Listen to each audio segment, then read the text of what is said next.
we can talk about Saturday Night Live real quick and Yeah. give me your thoughts on that. So I thought it was like kind of interesting looking, seeing the trailers in the theater. I'm not really too familiar with this iteration of Saturday Night Live. Like you said, you probably started watching it earlier than I did. I watched it like the 90s version with, Mike Myers, Dana Carvey, Adam Sandler, Chris Farley, David Spade. That was like the stuff I grew up on, really. And, I watched some stuff in the 2000s with, Will Ferrell, Sherry O'Terry, a lot of them, Bill Hader. But yeah, I know vaguely about that. I think I probably checked out the first episode of Saturday Night Live out of curiosity, and it's not really anything recognizable as it is today. But yeah, I mean, what do you think of it? Overall, I really enjoyed the movie. I thought the goddamn casting was pretty much spot on for the not ready for primetime players. Like, God, those guys did a really good job. Like, I was very convinced. Michael O'Donoghue was like fucking perfect. The guy doing Chevy was pretty much perfect. The guy doing John Belushi was pretty much perfect. Even though you didn't really get much of the John Belushi in this. He's like fucking checked out being a big fucking prima donna, basically. But the other casting was, two of the three actresses playing the not ready for the one playing Gilda was English, and the one playing Lorraine Newman. The one playing Jane Curtin was the only American. And, they were perfect. Their accents and their cadence and everything. But I'm not one for these, chaotic movies where shit just never stops fucking moving. Yeah. I don't like shit like that. I'm not a big fan of that style of a movie. It's the only beat you really get in this movie is when he goes to the bar, and that's, at the very end. And he meets goddamn, I already forgot his name. He's he's a great writer. The other movie that I would compare this to is A Futile and Stupid Gesture. Did you watch that? Yeah, and I really liked that. That to me is the better movie, as far as talking about the beginnings of the different culture comedy, counterculture comedy, I guess. This was a good movie. Saturday night, I did enjoy this movie. Just never stops moving. You don't get time to really be able to it's you have to rewind things 2 or 3 times to realize who the character is, because there's a couple times where there's a character and Paul Schaefer gives that one guy the joint and he gets all fucked up. You wouldn't even know that's Paul Schaefer. That guy is only in a minute and a half of the whole movie, and unless you're an old head like I am and you know what Paul Schaefer with hair looks like. If you ever watch Spinal Tap, Paul Schaefer's in that movie. He's the one. I'm Artie Fufkin. That's his name, and he's the interviewer from this one radio station, and he's got hair then. Hi guys, Artie Fufkin, Polymer Records. The way they have him looking in 1975 looks like he wasn't bald then. Actually, he might have been, and he was wearing a wig in that movie. And I just got suckered. But it's just so fucking frenetic until it gets to a little bit later on, and then it's when there's the later half of literally the last 10 or 15 minutes of the movie is when shit finally slows down when the show's about to start. They go to the ice skating rink. They go to or he goes to the bar. Oh, man, I wish I could remember that guy's name. I keep wanting to say Robert Smigel. It's not fucking Robert Smigel. It's the one that he meets that was writing the jokes for Brad Garrett. Yeah. Alan Zweibel? Zweibel. Yeah, it's Zweibel. Okay. Yeah, Alan Zweibel. Yeah, that guy's awesome. Everybody did a good job, the acting. Fucking J.K. Simmons playing Milton Berle, throwing his dick out. I thought that was funny, but I'm a big fan of the smart ass fucking comebacks and shit. That's why Michael O'Donoghue and Chevy Chase are I'm not a big Chevy Chase fan in real life, but in this movie, I really liked it. The guy writing his fucking lines did a great job, and that guy portraying it. Yeah. And then Michael O'Donoghue, it's the same kind of shit. Because Thomas Lennon plays Michael O'Donoghue in A Futile Stupid Gesture. That's a fucking great part. Because Michael O'Donoghue literally was like that. He was the final boss of English, it seemed like. He's super good with words. And then when he's taking the standards bitch to task, I thought that was awesome. Yeah, yeah. Powerful, temperamental guy who rapes his virgin in the middle of the night. And then, here's the funny part. He has their bastard son publicly mutilated and tortured to death on a cross. You are a vile human. Ah, fuck, you've heard this before. He put down George Carlin pretty good in that one scene too. Like, what do you think of Matthew Rice as George Carlin? I thought he did fantastic. Yeah, that's what I'm saying. That I had no problem with any of the casting. Yeah, like at all. Like, and people might think like, oh well, he's portraying George Carlin like a dickhead. Think about being a coked out guy at the top of your game, and you're doing some show that everyone thinks it's gonna fail. That's how you're gonna act. This motherfucker was like the #1 comic on earth, and he's coming down to do so. That's how. And again, he got fucking lockjaw because he was doing so much coke in his locker room, and that's how he. But he was self-admittedly was that. So that's why he was a dickhead, because a lot of guys like that were doing a bunch of coke all the time, kind of dickheads. So that was like a perfect. Like the guy playing Jim Henson was also the guy playing Andy Kaufman. And that was what I thought was awesome, was how Andy, I didn't even know that I knew Andy Kaufman was in Saturday Night Live, but I didn't know that they were going to use him to kind of open the movie. I thought that was cool. And then they find him on the 7th floor, whatever, just wandering around later on when they're in an elevator. Come the fuck on, Andy. And then he basically kind of saves the show when he does this whole Mighty Mouse routine. I thought that was cool. But now, here's what I will say. His Andy Kaufman routine was fucking terrible. But his Jim Henson routine, or his impression, was awesome. He did a good Jim Henson. But no, he was fucking terrible as Andy Kaufman. Not good, in my opinion.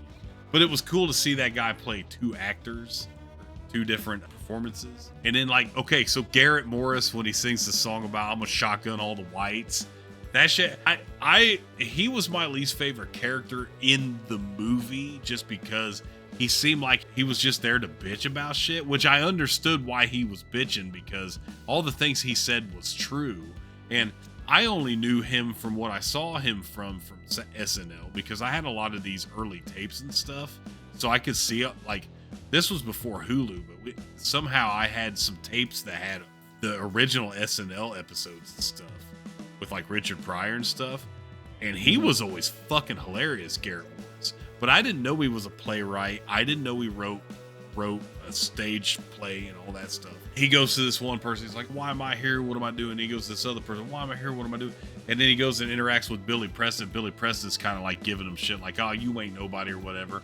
And then he gets to shine at the end. We're like, hey, we need a sound check. We're about to go on. And then he sings a fucking song about, I'm gonna kill all the fucking whites with a shotgun. Here you go, get me a shotgun and kill all the whites I see. I'm gonna get me a shotgun and kill all the whites I see. I'm gonna get me a shotgun and kill all the whites I see. That guy the guy playing Dan Aykroyd was fucking amazing. Everybody got all the casting was super good. And then you had Robert Wool was the producer, or what was his role in the room with all the switches and shit. It was good to see him. I haven't seen him in it. He was in Batman '89, remember? Oh, yeah. Arliss. Arliss. Yeah, I don't know. He was just a production guy, but yeah, he was pretty funny too. I didn't even recognize him because I haven't seen him in years. But oh, his voice is instantly recognizable. The only person, maybe, if I'm gonna be nitpicky, that I didn't see in the role as good was the woman portraying Jane Curtin. Jane Curtin's awesome. But that was probably, to me, if I have to say that somebody had to be a weakest, if someone had a gun to my head, who was the weakest, I would say that role. But that wasn't to say that it was terrible. I thought she did good. But and that was another thing too. You didn't really get to see a lot of the women. Does that make sense? Yeah. They were just kind of running around being nymphs or whatever, That's why I wish I would have read the book Live from New York, because that was kind of a basis for this movie, but it's written word from the people that were there, what happened and shit but not just from this first episode, from the entire history of SNL up to a certain point. But no, I really enjoyed it. Like, I would give it 4 out of 5 stars just because. Yeah. Well, maybe I'd give it 3, but I hate to say that because it sounds like I'm saying it's a negative movie. It's a movie I would watch again. I think that we didn't get a lot of John Belushi. That was sad because that guy did a pretty good job. But like, he had to be this aloof miscreant or whatever. I know that they're doing... This is a fiction. It's not fictionalized. It's a stylized version of how the first 2 hours of right before SNL happened. And this shit happened 50 fucking years ago. And these people were doing coke then and mushrooms and weed and fucking... They had Quaaludes back then. I never got to do Quaaludes because they banned Quaaludes before we got to be of age to do Quaaludes. That's bullshit. That Dexatrim, that shit's all gone. So all the fucking fun drugs that these guys got to do, we don't get to do anymore. And I digress, but still... So those guys are going off of a memory of that shit. Like, I have super clear memories of certain things like you and I have done and stuff like that. Drugs weren't involved. Yeah. Drugs were involved and they were in their 20s back in 1975 when they were doing this shit. So it's like, how much of this shit can you actually believe? How much of it is fictionalized? How much of it is stylized? But with that overall, beyond the freneticness... That's not a word. Beyond the movie moves so fast. I don't like that aspect of it. Where it's like, huh, and I get that. They're trying to put you in the shoes of Lorne Michaels. He had the whole world weighing down on his shoulders for 2 hours. I get that. But I'm not Lorne Michaels. I'm a guy watching Lorne Michaels. I guess maybe I'm just being right about it. Tell me what you Yeah, I'll just give my thoughts real quick. I don't really have any notes on it. Okay, so I didn't hate it. I didn't love it. I'm kind of like in the middle of it. I'll just talk about what I liked about it. Like you said, the casting from who I know was spot on. There was like some scenes that were really great. Like the guy who's the producer, that's played by, his name is Cooper Hoffman. Dick Ebersol. His dad is Philip Seymour Hoffman. I thought he was great in this, and that just and he looked just like him. He looked just like his dad. One of my favorite parts of one of my favorite scenes in a movie is when they're in the staircase. Him and that actor who plays Lorne Michaels. It's basically, this is all bullshit. They just want to, it's basically Johnny Carson like trying to fuck with him with whatever negotiations are going on. I thought that was a fantastic scene. Well, that was true. That was all for real. And that's pretty amazing. But I mean, what I have a problem with is like, it just seems like a lot of this was like fictional almost. Like, there's no way they had so little shit, ready an hour before or 2 hours. I think it started with like an hour before the show starts. And it's just like too much shit going on that it doesn't slow. And that's what you were saying, it's too frantic. It doesn't slow down to tell a story. I feel like a lot of it was kind of bullshit in a way, in that way, because, okay, so they have and they announce it, it's like 26 minutes until we go on air. And that's when Lorne Michaels just walks out of the fucking building, goes to a bar. He goes to a bar. Yeah. Hires the guy, and there's 26 minutes left. Okay. And then he hires this guy, and then it's like, okay, 14 minutes until we're on air, and then he goes to talk to fucking John Belushi while he's ice skating, and just like, he's just like having this conversation with him. I'm like, there's 15 fucking minutes left, and I don't know, it just seemed it felt like one of those product movies to me, sort of like Red Hot Cheetos or something, where it's like a movie about a product almost. Like I don't know if I'm making any sense with that. No, it's not very critical. A lot of sense. Yeah, it's like, this is probably got Lorne Michaels' approval, and it just seemed very sanitized. I mean, yeah, you got Milton Berle pulling his dick out and stuff, but it seems like maybe some of this stuff happened over the course of like a few years, but it's like they've just fucking jam-packed it, and it's like, this happened 1 hour before the air of the first episode. It just seems like bullshit. Like, I didn't buy it the whole movie, but like I said, it coincides with the 50th anniversary of SNL. That's why this, I mean, and Jason Reitman's involved, and it kind of is like almost a product placement movie, or whatever you want to call that, like kind of puff piece or whatever. I don't know, because there's never been.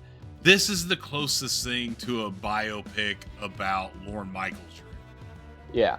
Say glad- that's probably why it exists, because it's been up in the air. Is he going to keep going after season 15? It's pretty much already confirmed. Yeah, he's going to keep going. Because why the fuck would you? I would.